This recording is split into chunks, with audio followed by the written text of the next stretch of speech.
What's going on, people? In this video we're about to break down episode 19 of Attack on Titan season 4, in which Eren had his head blown off by Gabi, and several important characters either died or were turned into pure titans.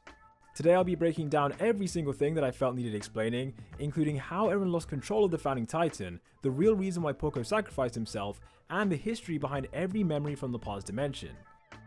Okay, so the title of this episode was Two Brothers, which is referring not just to the two Yeager brothers, but also to the two Galliard brothers and the two Grice brothers. In each of their situations, we saw that the older sibling was trying to save the younger sibling from something, directly leading to the major outcomes in this episode. To start things off, it begins with the attack titan limping towards Zeke so they can activate the founder, only for Galliard to intervene yet again by biting into his leg. I imagine at this point in the fight, Eren was just sick and tired of Porco annoying him, so he repeatedly smashed his hardened fist into the back of the Jaw Titan's neck. By doing this, he wasn't just hurting the Jaw Titan itself, but he was actually dealing significant damage to Porco's human body inside. As he went to hit him for the 6th time, there was a possibility that Galliard might have been killed, but in this moment Magath saved the warrior by shooting the attack titan's brain. Before he could take the second shot against Zeke, the Yeagerists then appear, and their main goal was to prevent the general from firing again. As we can see, Peak was visibly angry at them for interfering, but the Yeagerists didn't care since down on the ground, the Beast Titan was starting to regain consciousness. One of the first things he noticed was that Eren was having a hard time against Reiner, and the Armored Titan was trying to get Porco involved in the fight as well. In the past, it's been shown that physical touch between certain people can cause memories to appear, and by Reiner reaching out to Galliard whilst holding the founding titan, it triggered a memory that belonged to his brother Marcel. Up until now, Porco wasn't able to see any of Marcel's memories despite having the same titan, but in this new scenario he was able to witness a quick flashback. In this flashback, Marcel admitted to Reiner that he was never supposed to be a warrior, and it only happened because he sabotaged his younger brother to protect him. This specific memory is super important since Porco has always resented Reiner for being picked as the Armored Titan, as in his mind he was the better candidate. These feelings of resentment weren't exactly helped by the fact that Marcel then died to save Reiner's life, making Porco believe that his brother would still be alive if he was chosen instead. What this memory proves though is that he really was the better candidate all along, and his feelings of resentment towards Reiner were pointless since Marcel's love is the real reason why Porco never inherited the armor. The beast then starts to lift himself up so he can summon his army of pure titans, which in this situation is his best option to try and save Eren. As he goes to scream, Colt and Falco then arrive at the last second to interrupt him, with the older brother pleading his case for why Zeke shouldn't scream until Falco is outside of his range. In this scene, Colt mentions how the reason he wanted to become a warrior was essentially to save his family, because if you don't know, his uncle was a prominent member of the Eldian Restorationists alongside Grice Yeager. For that reason, Colt's desire to become a warrior was to redeem the Grice family name and to stop them being turned into titans, so naturally he doesn't want that same fate for his younger brother. This scene in particular has some amazing acting because you could just hear the panic and desperation in his voice, but unfortunately, although Zeke likes the Grice brothers, he doesn't like them enough to risk sabotaging his dream. That's why he ultimately does make the choice to scream, and in the process he titanizes everyone in Shiganshina who drank the wine. This screenshot here demonstrates just how wide the range of the screen really was, so even if Zeke did allow Falco some time to escape, it would have taken way too long for Gabi to take him far enough.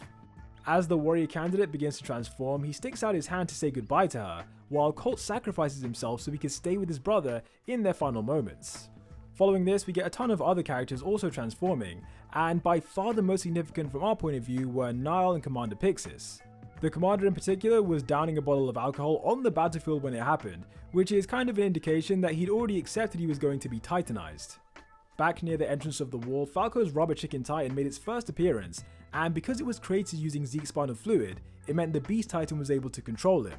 This same rule applies for every pure titan that Zeke has ever made, and to protect Eren, the first order he gave Falco was to go after Reiner. From the warrior's point of view, he was now in an impossible situation, as he had to fend off two titans simultaneously. On top of that, his history with Falco meant that he hesitated to try and kill him, giving Eren a quick opening to break free. The Armored Titan desperately tried to not let him go that easily, and by lunging forward he was able to slow him down. However, the drawback here was that Reiner had let go of his grip on Falco. A second later, while the Falco Titan was trying to bite through Reiner's neck, General Magath did recover and was finally able to fire at Zeke again. This is because all the Yeagerists on the wall had been defeated with the exception of Flock, who was taking cover, so there weren't any active soldiers to stop him from shooting. If we flash back to earlier in the episode, Armin realized that dealing with the Cart Titan should be the scout's main priority, but by the time he and Mikasa arrived, the beast had already been shot. This is why Armin assumed they were too late, but luckily down on the ground, Zeke had somehow managed to survive again. What he'd done here was secretly crawl out of his Titan before Magath was able to fire, and in this way, his Titan began to disintegrate, making everyone think he was dead.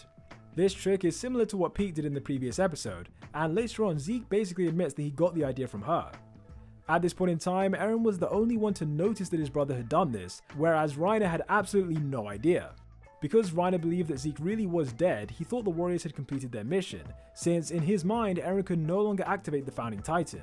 Throughout the season so far, we've seen the Armored Titan has been mentally prepared for death for a very, very long time, so with his purpose seemingly complete, he was more than happy to let Falco eat him.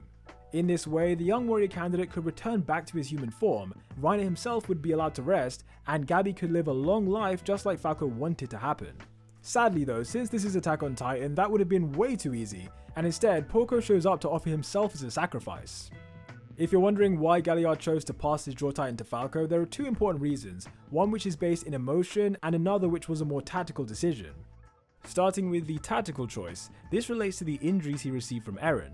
The severity of the damage resulted in him using up all of his energy to get to his current state, meaning he was likely going to die no matter what. In the end, either his injuries would have killed him or he'd be eaten by one of the many pure titans roaming around the district, so rather than him dying for no reason, it made a lot more sense to give himself to Falco. In the process, it also meant the Armored Titan would still be able to fight if necessary, which is a lot better than Reiner and Porco both dying and leaving Pieck as the only active warrior in the battle. The second reason was that thanks to the memory he saw earlier, Porco now knew for certain that Reiner was never meant to be a warrior, and all the suffering he went through over the years is a direct result of Marcel's love for Porco. From that perspective, Galliard likely felt some kind of sympathy for Reiner in the same way his brother did, cause like I said, his misery was the consequence of Marcel's choice. Furthermore, Porco always considered himself to be the better man in pretty much every way, and so he did what the better man would do in this situation by sacrificing his life for two comrades who he perceives as weaker than himself.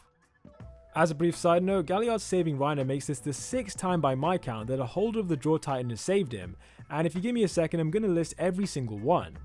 The first time was of course when Marcel pushed him out of the way of Ymir's Pure Titan, and the second time was when Ymir herself then saved him at Utgard Castle.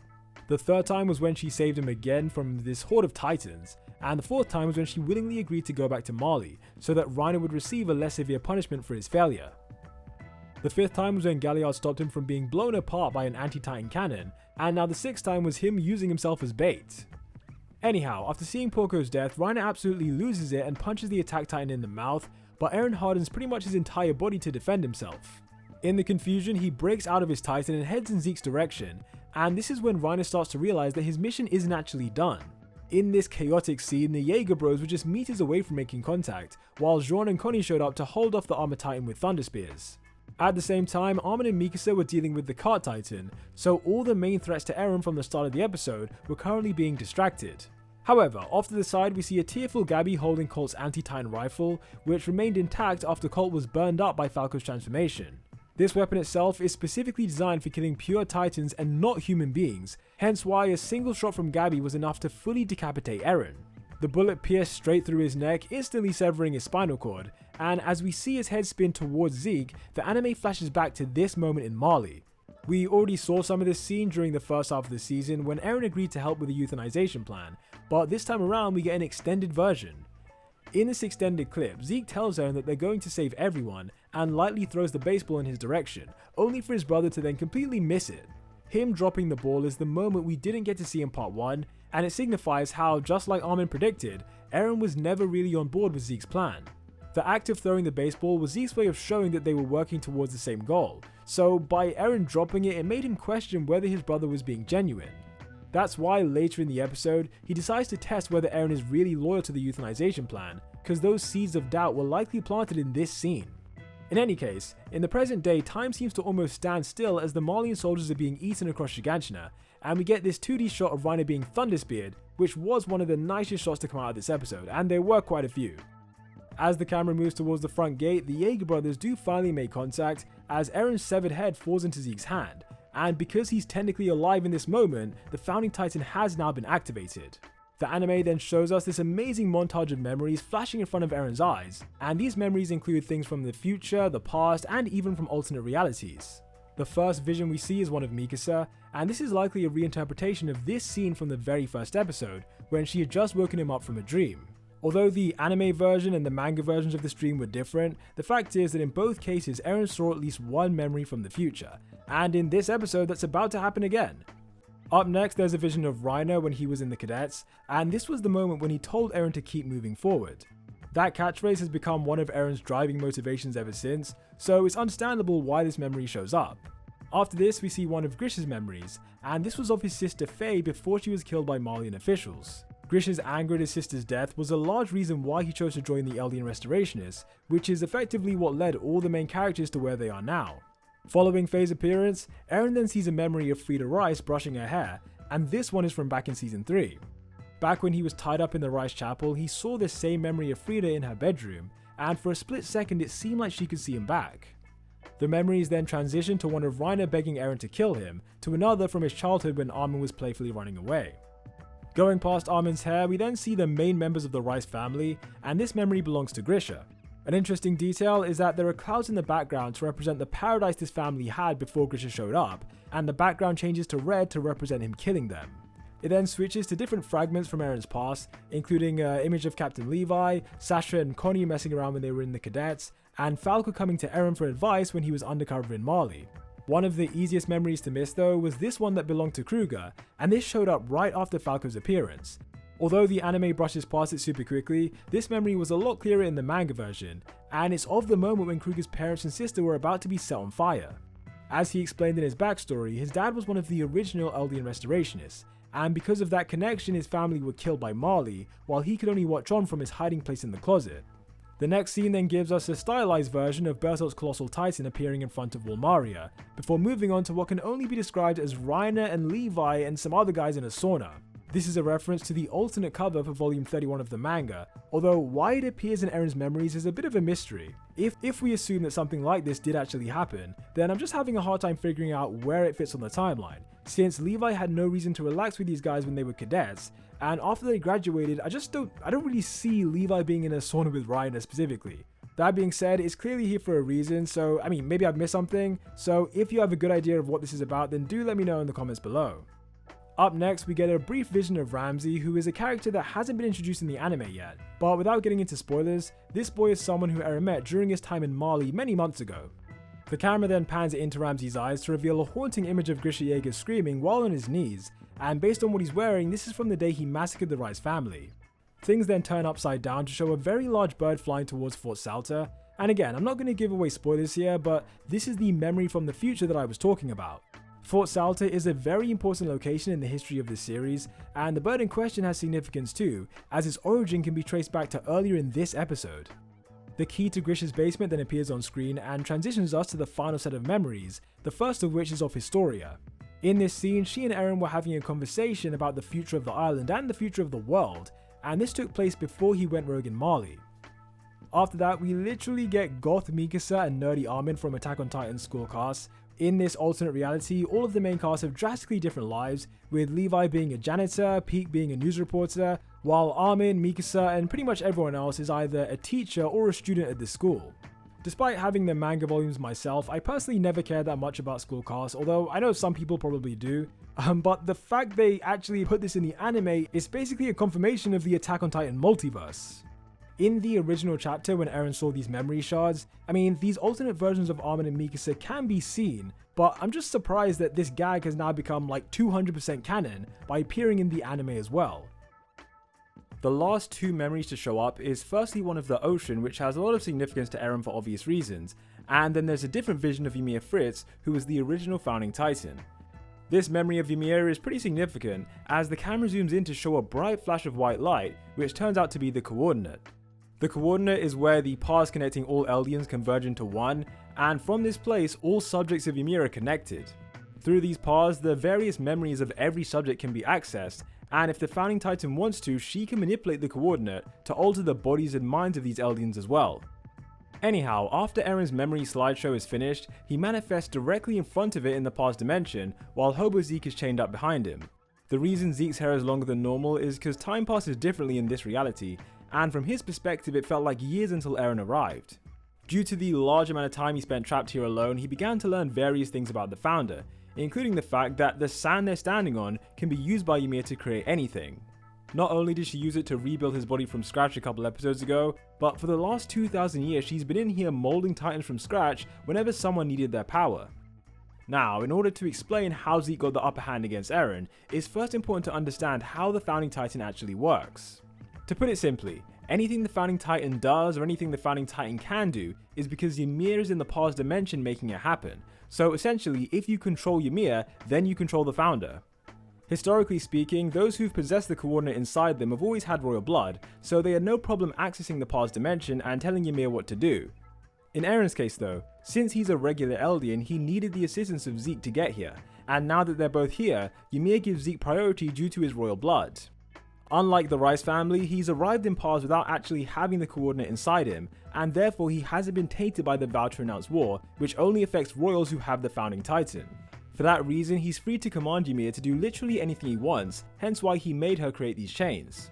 His goal was to make Eren believe that he'd been trapped by the vow to renounce war, and in this way he could test if Eren was really on his side.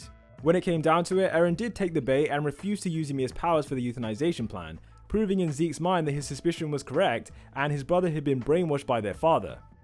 Remember, ever since Zeke found out that he had a younger brother, he assumed that they'd both been brainwashed to become Eldian restorationists. From his perspective, it was Sava that saved him from this mindset, and now here in this scene, he wants to be the person to save Eren. The first time they met, Zeke even promised that one day he would do this, so this encounter in the past dimension is really just them coming full circle. By commanding YMIR, Zeke uses the Founder's power to restrict Eren in these chains, and his goal is to convince his brother to join him in saving the world. Of course, his version of saving the world means sterilizing every Eldian, so it will be interesting to see how he tries to convince Eren to do that in the next episode. Anyway people, that was my breakdown for episode 19 of Attack on Titan Season 4, but one thing I quickly wanted to mention was the reason Falco disobeyed the Beast Titan's order and went after Porco. I didn't find the right moment to talk about this earlier, but essentially, in the beginning he followed Zeke's instructions to go after Reiner, but at the last second he abandoned that objective to go after Galliard. An explanation for this is that although he was given orders, sometimes Titan instincts can take priority, and we've seen that happen before with this Titan back in Season 2. Therefore, Falco choosing to go after Galliard does make sense, since Porco was completely out in the open ready to be eaten, whereas Reiner was still protected by this layer of armor. On top of that, a few minutes had passed since Zeke gave the original instruction, so it's feasible that after a while, the will to follow a certain task can be more easily forgotten.